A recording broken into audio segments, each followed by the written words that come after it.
waited a minimum of 5 hours for our screen the emulsion to cure in the screen storage room. And now I can grab it and bring it back to expose my first image. All right, so I've designed my image on the computer, I've drawn it, I've done whatever. We'll talk about that at a different time. And I'm gonna bring my transparency of any kind over to the exposure table. Very first thing, and my coated screen that's ready to go. I am going to use Windex and a paper towel, or a rat.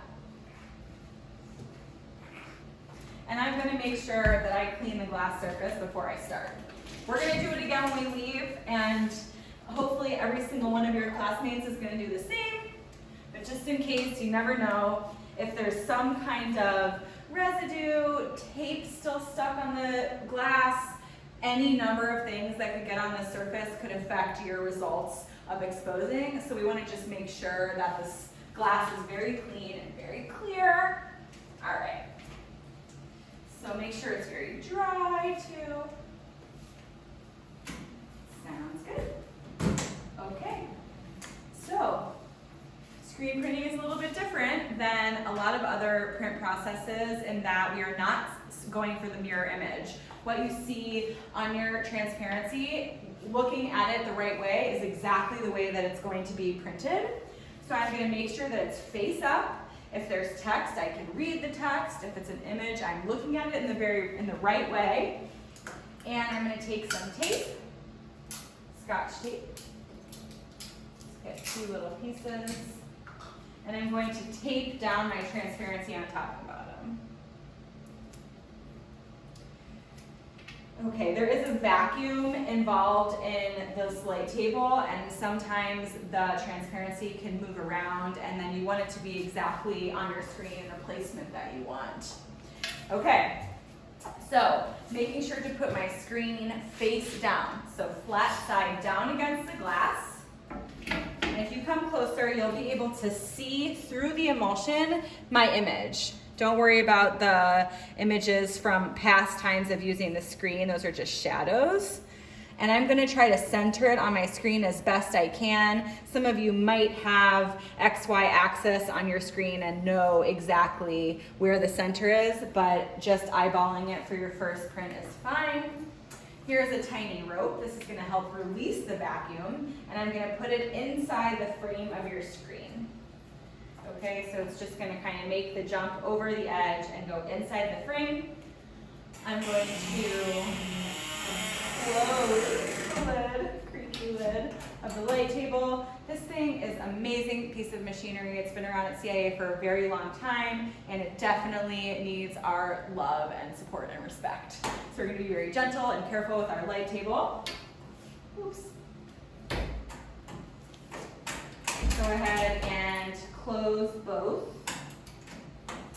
hooks. Okay, now coming over and looking at this dial, the only thing that you need to use is this timer dial, and it has a big great green arrow on exactly which number to put it to. So we are doing 4 minutes before and 4 minutes after it exposes. So I'm going to go ahead and turn the exposure unit on to 4, and we will come back in 4 minutes. Okay, so I heard the motor go off, or the power go off after 4 minutes, but don't go too far because you don't want to go to lunch and leave your screen in here, which makes the table not able to be used by the next person.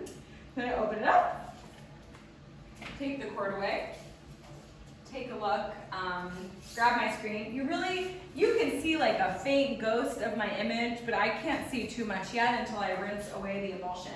So what is happening? What actually just happened?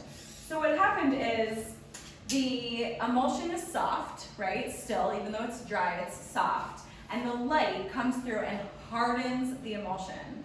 But where we have the black part of our transparency, anything that is black is going to block the light from coming through, so that emulsion is going to stay soft. And when we rinse it, the soft emulsion is going to wash away, leaving just the hardened emulsion, everything that was touched by the light. Okay, so that's how this works.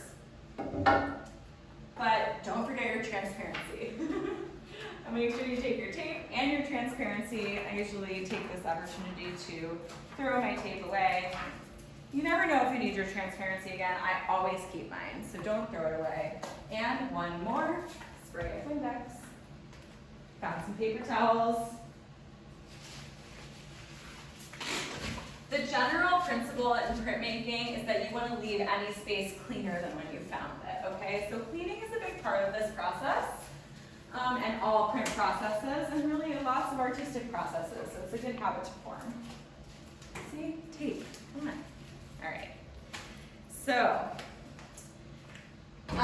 you can leave the exposure table lid up when it's not in use.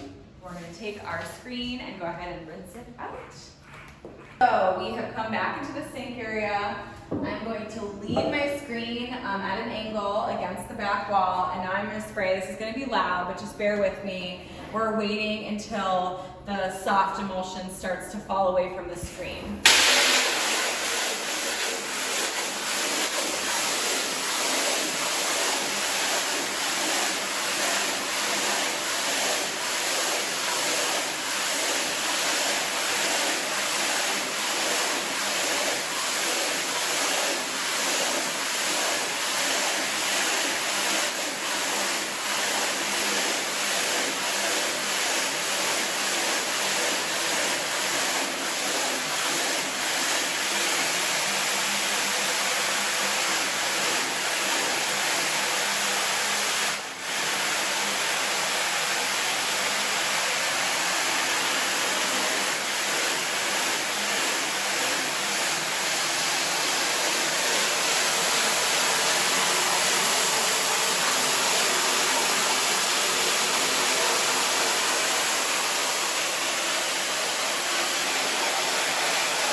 When I started to see some of the bubbling, that's going to show you when the water is going through the screen for the first time. I'm going to wait. It took maybe 1 full, 2 full minutes for the full image to be washed out. But just in case, I really want to check it. It's really hard to see unless I hold the screen up to the light. So I don't know if you can see that. But even my most fine detail, which is this thin circle line, oval line, that is fully exposed. I'm seeing the light through that line, and I don't see any chunks of emulsion or chunks of dried ink in my image area. So it looks good. Happy about that. And I'm gonna bring it back to dry off. Now, you have to post-expose this. So that's just gonna do one more time in the light table, exactly what we did before. I'm not gonna show you through video, but it needs to be dry first. So we're gonna lean it, turn the fan on, come back 15 minutes from now, and go back and do without the transparency this time. Just as is, the screen goes back on the light table for 4 more minutes. That's to just harden the emulsion 1 extra bit and make sure that it isn't going to be affected at all by the printing process. All right, so that is how to expose your screen, and you're going to be doing that a lot this summer.